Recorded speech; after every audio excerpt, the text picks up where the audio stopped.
Hi everyone, it's Jakey again. Sorry for the long break on the videos. I didn't quit the game or anything, I've just been grinding through Daily Odyssey and Shinru. At least I got my cloak finally after only 400 VD solos.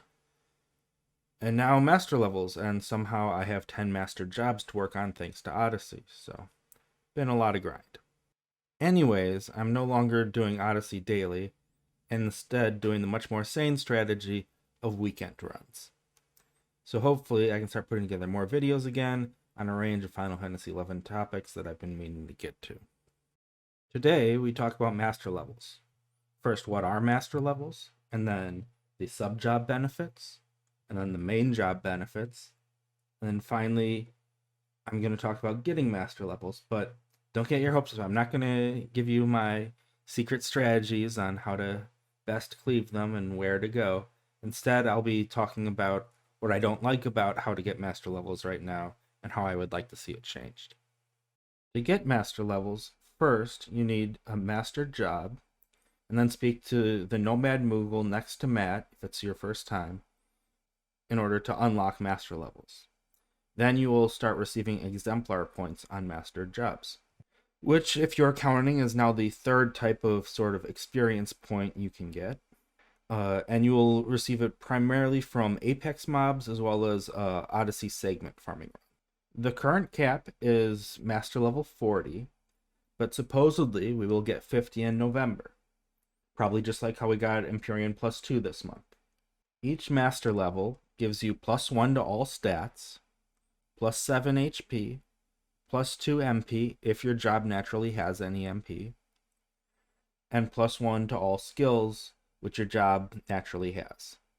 So for example, a white mage would get healing magic skill, but not dark magic skill, because white mage as a main job does not have any natural dark magic skill. Every 5 master levels raises your sub-job cap by 1. So by master level 50, which is what we believe to be the final cap, at least for the foreseeable future, you can have a level 59 sub-job, as well as plus 50 to all stats, plus 50 to all skills, plus 350 HP, plus 100 MP. So that's pretty substantial. Now you do have to actually level your sub-job to 59 to get the full benefit, but you will also gain the stats from having the higher level sub-job, as well as spells and abilities from the higher level sub-job, which is why I have a whole section on how the sub-job benefits, because that's where you're actually getting new spells and abilities. But before we get into all the sub-job benefits at different levels, I do think we need to provide a bit of context about why you might not take all your jobs to master level 40 or 50 right away. And that's because it is an insane amount of grind once you're up to the higher levels. That said, it scales up dramatically, which also means that it starts out very fast and easy. So just getting the first few master levels is almost a no-brainer. I mean, if you've gone through the effort of mastering a job, I think you should almost certainly take it at least to master level 10, where there's the first bump in the cost per level. Going into a little bit more detail here on this graph from BG Wiki showing the exemplar points required per master level, not the cumulative total, but just the amount for that individual level. One of the first things I would note is that every 10 master levels, there's a jump in the cost. And as you can see, the jumps are getting bigger. The cost to get to 50 is going to be truly insane. We're talking the cost of going 49 to 50, that last level, is probably somewhere in the range of 1.8 million to 2 million exemplar points, which is truly insane. Give you a little bit of perspective. Apex mobs, when you kill them, I mean, there's a number of things that will vary how much you're getting per kill, but you're usually somewhere in the ballpark between 400 and 1,000 per kill. So that's an awful lot of mobs to kill. which is where I get into cleaving, but I'll talk about that more later. The other important note here is every 5 master levels, you actually decrease the amount you're getting per kill. You can level sync to try and mitigate that, but unless you're level syncing to someone out of range, you're going to quickly run out of lower master level jobs to sync to. So it definitely affects things. So here we have the MAGE subjobs. I've attempted to group the subjobs into ones that tend to most directly compete with each other, just to keep it a little less overwhelming, so you're not looking at them all at the same time. White Mage subjob. So at Master Level 5, you gain access to a whole bunch of traits as well as Holy. But the big thing here is at Master Level 10, you gain access to Kiraga 3. This is huge. Kiraga 3 will allow especially Red Mage and Scholar to main heal some fights they could not main heal previously. It will also allow jobs like Bard and Geo to provide far better emergency heals than they could previously. It's hard for me to emphasize how big of a deal it is to have Kiraga 3 available to any job via Master Level 10. And especially to jobs that were close to being able to main heal a lot of fights but just struggled with AoE damage. This really helps you keep up with AoE damage so much better. Then at Master Level 20, you get the teleports to the past areas. Master Level 30, you get access to Allspice, which is nice, but keep in mind you don't get the gear to boost it from subjobs, so it's not going to be nearly as much subtle blow as a White Mage main has access to, but it's still something, still nice. Master Level 35, you get access to Raise 2 and Re-Raise 2. I almost chose to highlight this because the thing is you lose exemplar points when you die. And so by the time you're Master Level 35, you actually lose a lot of exemplar points when you die. So having Raise 2 or Re-Raise 2 to lessen how much you're losing is actually kind of a big deal. So, obviously it's not going to help you win fights you couldn't win before, but it makes the fights a lot less costly if you're struggling. So, that's actually kind of a big deal that White Mage sub gets access to that now. Then finally they get access to Shell 3 and Shellra 3 at Master Level 40. Not terribly impactful, but once in a while it matters. Black Mage sub. So Black Mage sub, yeah, you mostly just get a bunch of nukes that are like whatever, not really impactful. You do get Retrace at Master Level 30, which, once in a blue moon comes in handy. But the big thing here, by far, has to be Sleep Good 2 at Master Level 35. Especially for Red Mages, subbing Black Mage for Sleep Good 2 is definitely going to be a thing. I will note, however, Master levels over 30 are very expensive. So, not everyone will have access to this. This will be something that kind of separates people a bit, but if you can get it, it's really nice to have. Red Mage sub. So, you'll note I didn't highlight anything for Red Mage sub. That's because they got a bunch of tier 2 end spells that are largely useless. Some traits, of which the only one that's even slightly useful is Fast Cast 3, but most jobs have a fairly easy time capping their Fast Cast, certainly while subbing Red Mage already, so getting another tier of Fast Cast probably isn't very impactful. Although there are certain scenarios where that can help, especially with recast timers. I would also emphasize Red Mage didn't lose anything here. They just didn't gain as much as other jobs gained. So it's still a good sub. You'll still see it used a ton.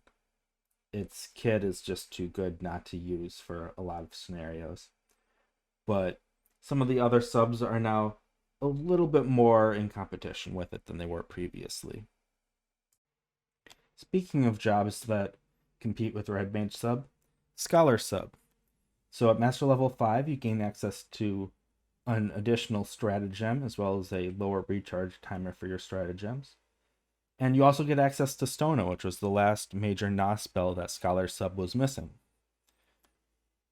In addition, at Master Level 30, you'll see Cure 4.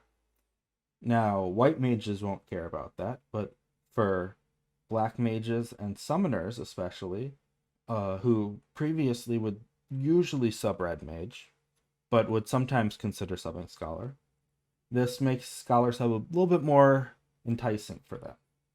Because Cure 4 was one of the things that Scholar sub was missing, and now it's not missing that anymore.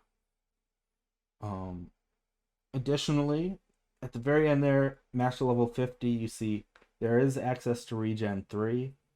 I don't think that'll be too big of a deal. The jobs that don't already have access to Regen 3 tend not to have a whole lot to boost regens to really do much with it, but there might be some interesting things there as well. Finally, that brings me to Summoner sub. You're probably wondering, Summoner sub? Why would anyone sub Summoner? Well, to be fair, I mean, there are a few shenanigans around mewing that people have subbed Summoner for, specifically, actually, previous versions of this month's Ambuscade. But there's now a much better reason to sub Summoner than previously, and that's that at Master Level 30, if you then sub Summoner, you have access to Avatar's Favor, which, for example, can give you your entire party either 12% double attack with Ifrit or 12% crit rate from Ramu.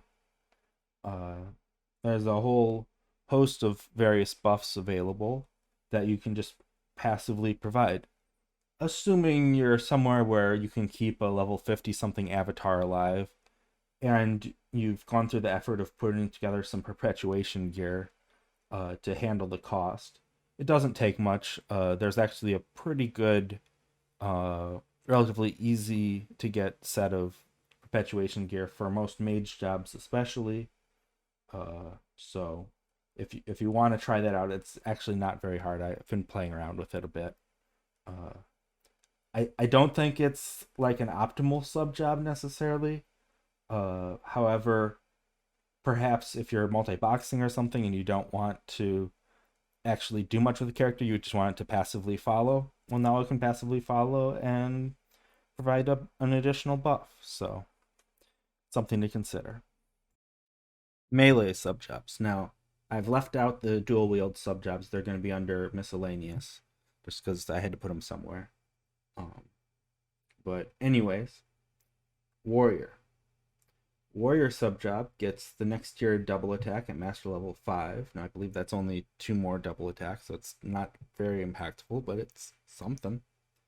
And then at Master Level 45, you get access to Fencer 2.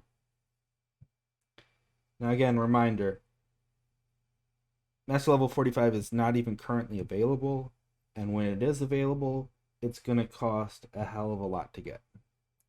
You gotta really want it, and the only build I can think of that I might go for with that would be Dragoon Sub-Warrior using Megling, which I don't really like, but it might be worth using at that point. Next, we have Samurai Sub. Samurai Sub gains the next tier of Store TP as well as the next tier of Zanshin at Master Level 5, and then it gets nothing other than an additional strength from Hasso at Master Level 35, which is not very impactful because you've already gotten 35 strength from Master Level 35. One more is not very much. However, the Store TP here is an additional 5 Store TP, whereas Warrior only got 2 double attacks, so that's kind of nice. And Samurai Sub, you still have Hasso, you still have Sagan. There's still reasons to sub Samurai, but it definitely does not benefit as much as the next job. Dragoon sub has to be one of the biggest winners of all sub jobs here. Master level 5, you gain access to super jump. It's hard for me to emphasize how powerful of an ability super jump can be. As a Dragoon main in many cases, I have countless stories of times I've used super jump to save me, either by dodging really powerful moves or by wiping my hate. It's even more impactful for a Dragoon sub job because high jump is not as powerful for Dragoon sub job as it is for Dragoon main job. So super jump wiping your hate is even a more impactful ability to have because you don't have another jump that already wipes most of your hate. So absolutely huge. Most DPS having an option to sub Dragoon and have super jump is absolutely a game changer. Dragoon sub was already becoming popular because of the weapon skill damage boost trait. And then you look over at Master level 30, you get the next tier of that weapon skill damage boost. So Dragoon sub does more damage than previously and was already a pretty good damage sub job. And it gains access to super jump, which is just absolutely huge amount of utility for any DD, really. In some ways, Dragoon main job was one of the biggest losers out of this because Dragoon main job can't sub Dragoon. Dark Knight sub. I believe Dark Knight sub will still primarily be a sub job used by certain tanks. However, it does gain a little bit more damage potential than before. Specifically at max level 30 with the addition of the next tier of Smite as well as the next tier of physical damage limit. These are fairly powerful abilities, especially for two-handers. I don't think it'll be enough to get most two-handed DPSers from either using Dragoon or Samurai subs, but it is something to consider. Finally, we have Monk subjob. Pretty much only used when you're intending to use hand-to-hand and want to benefit from martial arts. Now you get to benefit from kick attacks as well, but that's about it. Still a very niche subjob. Miscellaneous useful subjobs. First here we're starting off with Rune Fencer. Rune Fencer already a very useful subjob, especially for a lot of soloing potential with the runes as well as bar spells. Master level 5 you gain Valiance, which is definitely a nice tool. Master level 30 you gain Stone Skin. But who am I kidding? It's Foil. Foil is what we care about here. Paladin will finally have access to Foil at Master level 45. You sub Rune Fencer. Paladin recently got banished because they have a way to tag, and then they can use Foil. That's going to be absolute game changer for Paladins if they can manage getting all the way to Master level 45, because that's a lot. But that will definitely be a reason to get to Master level 45, especially for Paladins. Ninjas also like Rune Fencer sub for tanking. If you know you're just going to be tanking, and so this helps Ninja a little bit as well. However, Foil is not nearly as big of a deal for Ninja because they can spam shadows to effectively do the same thing. But an additional hate tool is an additional hate tool. Next we have Thief. Primarily used these days for Treasure Hunter if you don't have enough Treasure Hunter gear. I believe that'll still be the use here. You do gain triple attack at Master level 30, but it's not enough to really justify using Thief unless you also need the Treasure Hunter. It will make it a little less painful to switch to Thief sub if you do need the Treasure Hunter, however, so that's nice. Okay, Ninja and Dancer. I wanted to talk about them together because they're usually directly competing with each other for the jobs that want access to dual wield. Ninja still remains with one more tier of dual wield than Dancer does. But Ninja basically gets nothing during these levels, so that's a bit unfortunate. Dancer, on the other hand, does gain access to both Building Flourish and then eventually Chocobo Jig. Building Flourish actually works nicely because one of the main reasons you might choose Dancer over Ninja Sub is for access to the defense down steps. And now you have Building Flourish to use the finishing moves from those steps to actually further boost your weapon skill damage a bit. I don't know that you would want to spam your steps to try to do Building Flourish as much as you can, but it's a way of getting a little bit more out of the steps you're already doing for the defense down. So that's nice. And Chocobo Jig, again, it's nice. Anytime you get movement speed, it's pretty nice. And Chocobo Jig does have one of the benefits of being a movement speed that carries when you zone, which is really good. However, it's not that powerful of a movement speed boost, and it kind of limits your ability to use Spectral Jig, which is also pretty important, so you can't use it quite as much as you might like. Overall, I think if you were leaning towards the Ninja Sub already for other reasons, you're going to continue to do so. If you were leaning towards Dancer Sub, you're going to continue to do so. But Dancer Sub definitely benefited a little bit more than Ninja Sub did from these master levels, so that's something to keep in mind. Okay, Blue Mage Sub. You get a bunch of spells, which, other than Magic Fruit, none of them really scream out to me as being terribly useful. Perhaps someone can correct me there. And of course, getting the additional blue magic points and spell limit is really nice. And the other big thing, the thing that I have highlighted here, is by master level 45, you have enough of the auto refresh spells that you can actually get the auto refresh trait from the Blue Mage sub job. Now, it's only one auto refresh. There's really no shortage of refresh gear available these days, so I don't think it's terribly impactful, but Blue Mage, very popular sub job, especially for Rune Fencers. And Rune Fencer doesn't already have auto refresh, so that's a nice little additional bonus. If Rune Fencer gets all the way to master level 45, you can get auto refresh. Paladin, of course, now more likely to sub a Rune Fencer at that point. Also, Paladin already has auto refresh, so that's not really a benefit for Paladin. Although there will certainly still be scenarios where you might want to sub Blue Mage on Paladin as well, just so you have multiple AoEs you can spam. Now you're probably wondering, why is Corsair here? I thought you said these were good sub-jobs. Well, it's primarily because of Corsair's role.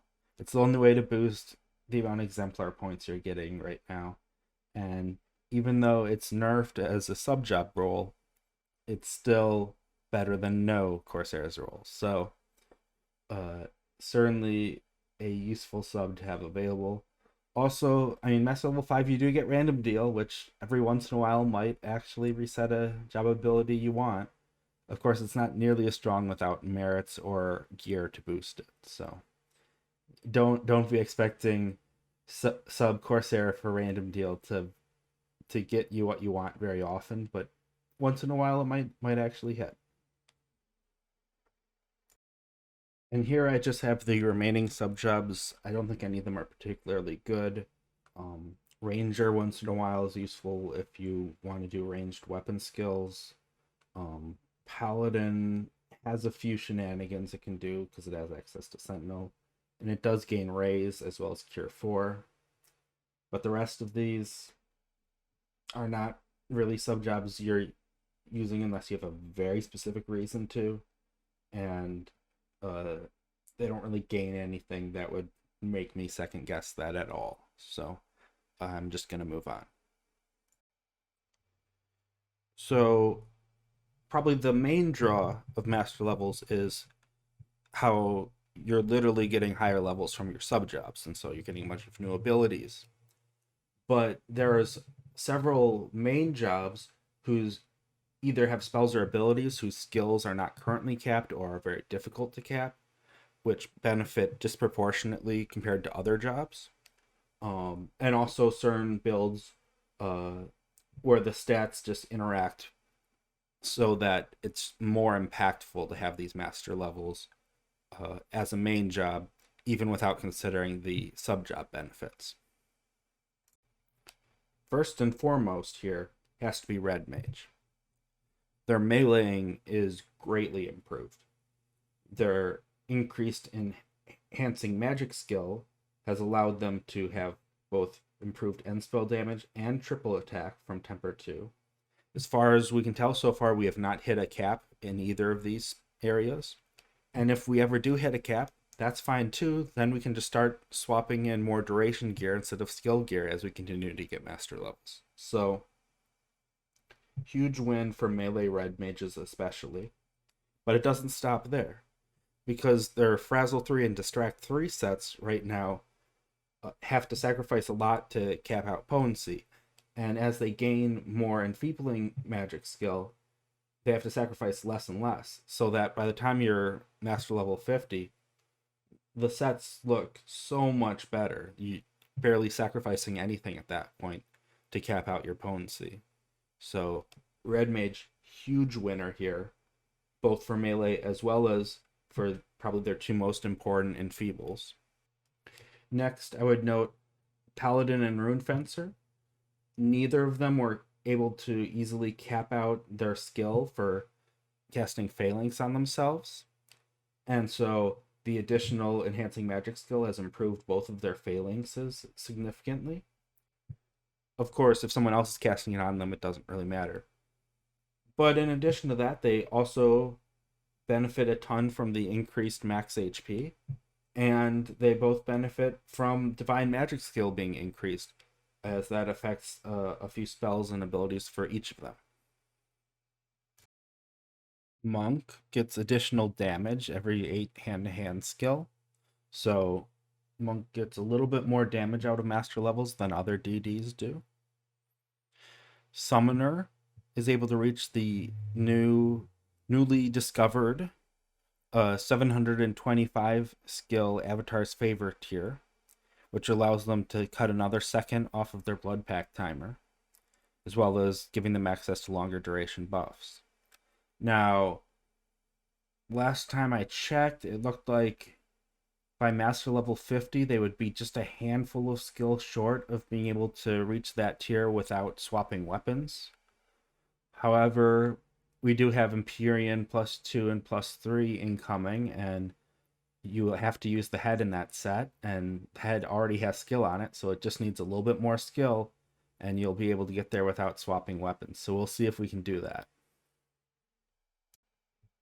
Finally, there's a number of popular non-eye level weapons, especially for offhanding, and this will greatly resolve their accuracy issues if you have high master levels to support them. Especially in the case of like a Kraken Club, where it's often used on jobs that also don't have much club skill. So suddenly adding 50 more skill, even though it was previously like a D-rated skill or whatever, they get +50 on that, just like they do on their A+ skill. So it ends up disproportionately helping a lot of non-eye level weapons, especially Kraken Club. Getting to master level 40 is a serious grind.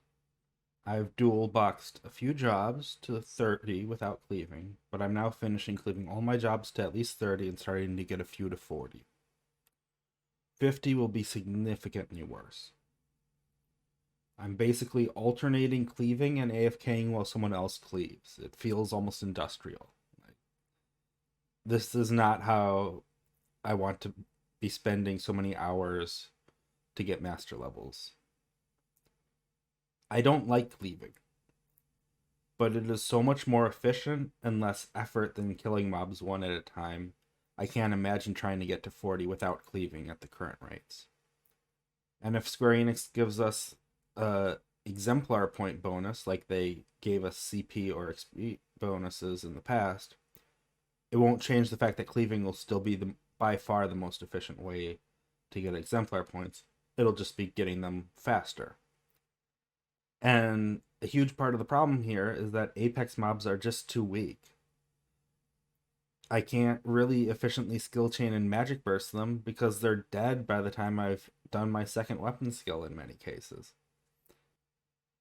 I would like to see some new kind of mob beyond Apex mobs that has significantly more HP so they can actually live long enough to do longer skill chains, actually do 4-step Umbras or Radiances, and possibly even magic burst those skill chains. You know, these are some of my favorite mechanics, and I could do those for hours on end if I'm not having to change targets every 2 weapon skills and not even, do more than 1 step of a skill chain. It would be much more manageable if the mobs actually lived longer. Of course, they would need to provide significantly more exemplar points per kill to justify that, and even more to justify not cleaving instead. There are those who have suggested nerfing cleaving. I'm not really in that camp. I'm more of in the camp of, well, we should just have another option that's just as good. And you could easily make these new mobs less susceptible to cleaving in a number of ways. Like, you don't even have to do a hard nerf on cleaving like they've done on some of the new content. You could also just make them not aggro or make them more spread out. Crawler's Nest is incredibly friendly to cleaving, and it doesn't have to be, but they really did basically everything they could to make it as friendly to cleaving as possible. So I think that's what we're supposed to be doing there, as far as I can tell.